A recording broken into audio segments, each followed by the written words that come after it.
मैं पाकिस्तान टूर से वापसी पर कराची की तरफ महवे सफ़र था। गाड़ी जैसे ही हैदराबाद की हदूद से निकली तो ठंडी हवाओं ने मेरा इस्तकबाल किया। मुझे चाय की तलब हुई। सामने ही एक होटल था। मैंने गाड़ी वहीं रोक ली। होटल बड़ा पुरसुकून था। मैंने उसे सामने वाली टेबल पर बैठा देखा तो मैं भी वहीं बैठ गया।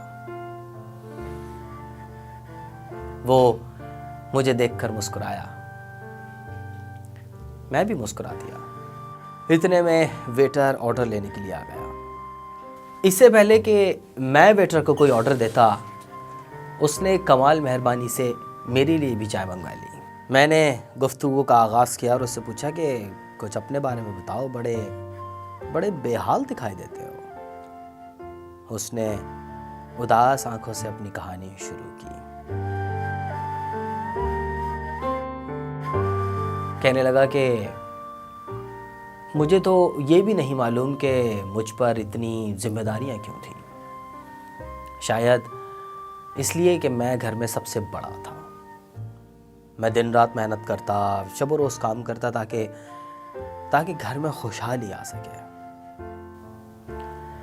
मैं भरी जवानी में बूढ़ा नजर आने लगा, लेकिन मैं खुश था।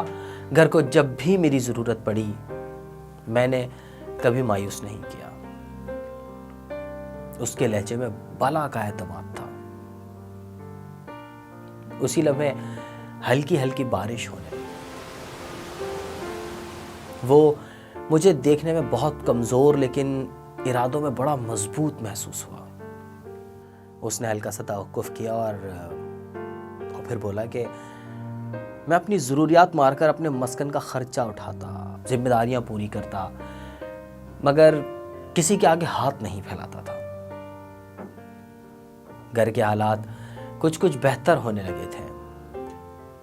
ये देखकर मुझे तमानियत का एहसास होता।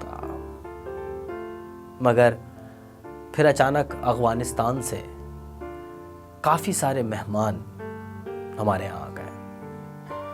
वहाँ जंग लग गई थी।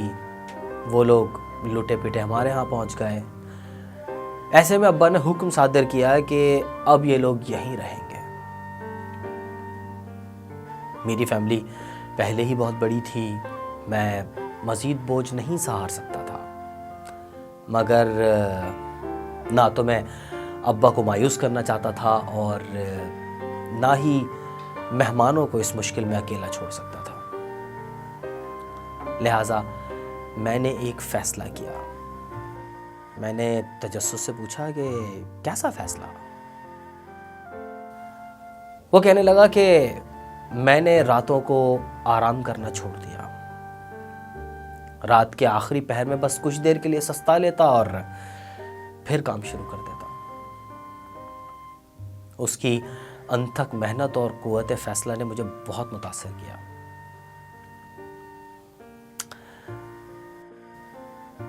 फिर वो कहने लगा कि एक दिन बड़ा हादसा हो गया।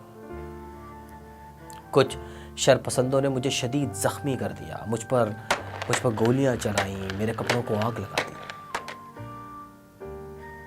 मेरे जिस्म पर शदीद जख्म आए। मैं बीमार पड़ गया। उसके लहजे में बहुत दुख था, लेकिन उसने इसी दुखी लहजे में अपनी बात जारी रखते हुए कहा कि तब कुछ लोग मुझे घर से निकालने की साजिशें करने लगे। खानदान वालों ने कहा कि तुम्हें अलहदा कर दिया जाएगा।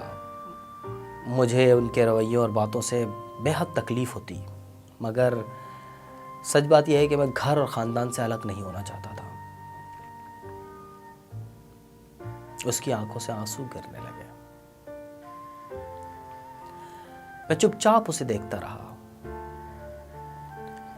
कुछ देर बाद वो फिर गोया हुआ। कहने लगा कि मैं अपने ज़ख्मों, अपनी चोटों को भूल गया। मैं फिर खड़ा हो गया, लड़खड़ाया, डगमगाया, मगर फिर काम पर लग गया। ये कहकर वो चुप हो गया। मैंने उसका हौसला बढ़ाते हुए कहा कि खुदा का शुक्र है कि तुम ठीक तो हो गए, लेकिन वो चूँकि बहुत कमज़ोर था, बहुत नईफ़ और नादावा था, तो मैंने उससे पूछा कि तुम कुछ खाते पीते क्यों नहीं हो, क्या तुम्हारे घर वाले तुम्हारा ख्याल नहीं रखते? तो उसने मुस्कुराने की नाकाम कोशिश की और बोला कि हाँ, 2 वक्त की रोटी मिल जाती है, बस वही बहुत है। कहने लगा कि मेरे जवान चेहरे पर झुर्रियाँ पड़ गई हैं, मैं कमज़ोर हो गया हूँ, मगर मैं खुश हूँ कि मेरा घर चल रहा है, मेरी फैमिली की ज़रूरियात पूरी हो रही है। कहने लगा कि दुआ करें कि मेरा घर सलामत रहे, मैं अपने घर को तबाह होते नहीं देख सकता। ये कहकर वो उठकर जाने लगा। मैंने पीछे से पुकारा कि तो अपना नाम तो बताते जाओ। वो पीछे मुड़ा और मुस्कुराकर बोला, कराची।